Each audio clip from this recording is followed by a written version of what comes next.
Bom dia, meu irmão, bom dia, minha irmã. Nós começamos o mês de julho, hoje é dia 1º de julho. Que Deus abençoe esse nosso mês.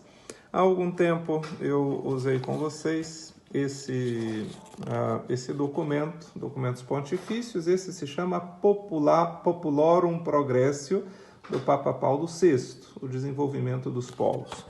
Bom, eu quero encerrar um pouco esse texto, porque ele está aqui em cima da minha mesa e eu não tinha retomado nos últimos tempos. Eu queria refletir com vocês hoje o número 76 e 77 do documento Populorum Progressio.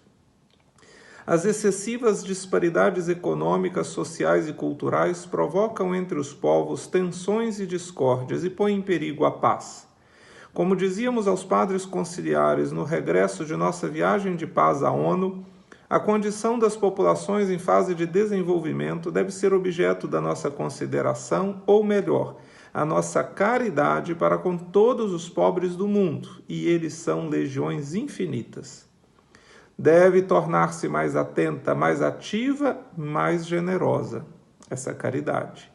Combater a miséria e lutar contra a injustiça é promover não só o bem-estar, mas também o progresso humano e espiritual de todos e, portanto, o bem comum da humanidade.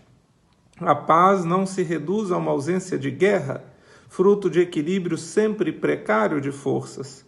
Constrói-se dia a dia, na busca de uma ordem querida por Deus, que traz consigo uma justiça mais perfeita entre os homens. O número 77. São os povos os autores e primeiros responsáveis do próprio desenvolvimento, mas não o poderão realizar isolados. Fases deste caminho do desenvolvimento que leva à paz são os acordos regionais que os povos fracos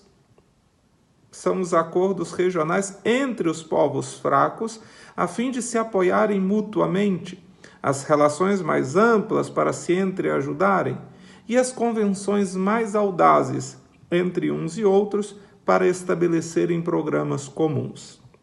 Bom, esse é um documento da década de 70 e você vê que fala sobre os organismos multilaterais. O Papa Paulo VI fala da importância dos países conversarem, se entreajudarem, fazer programas comuns.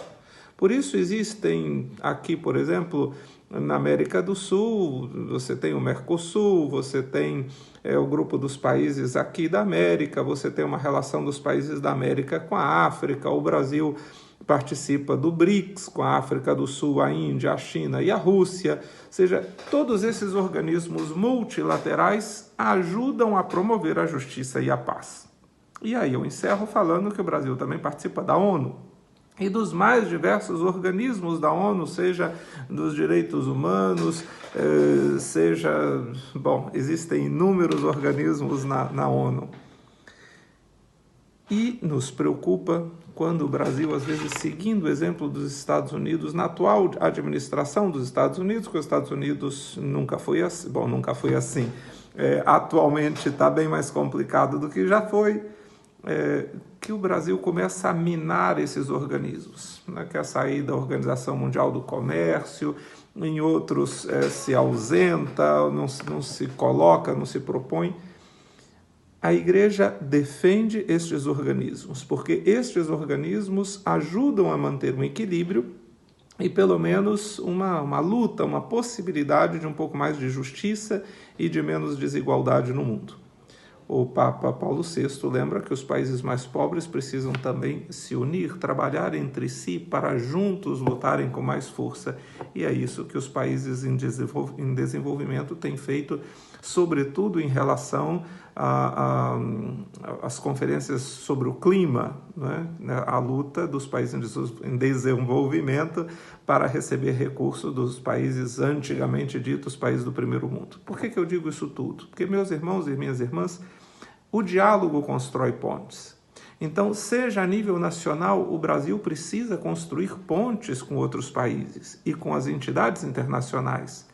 Seja no âmbito pessoal, nós precisamos criar pontes entre nós. Pontes são essa abertura ao diálogo, à escuta. onde a gente diz o que pensa e ouve o contraditório. Deus abençoe vocês. Hoje, especialmente, quero parabenizar minha sobrinha Tayla. A Tayla está lá em Santa Catarina, trabalhando demais na área da saúde e está com suspeita de Covid. Tayla, um beijo enorme aqui do seu tio ausente, tão distante, né? Mas que te amo, né, de coração. Deus te abençoe a sua saúde. E também pela saúde da Delvira, que tem sido dolorosa a vida dessa família. Minha bênção especial para ela, que Deus dê força, dê paz. E para todos vocês, em nome do Pai, do Filho e do Espírito Santo. Amém. Um abraço e um excelente dia.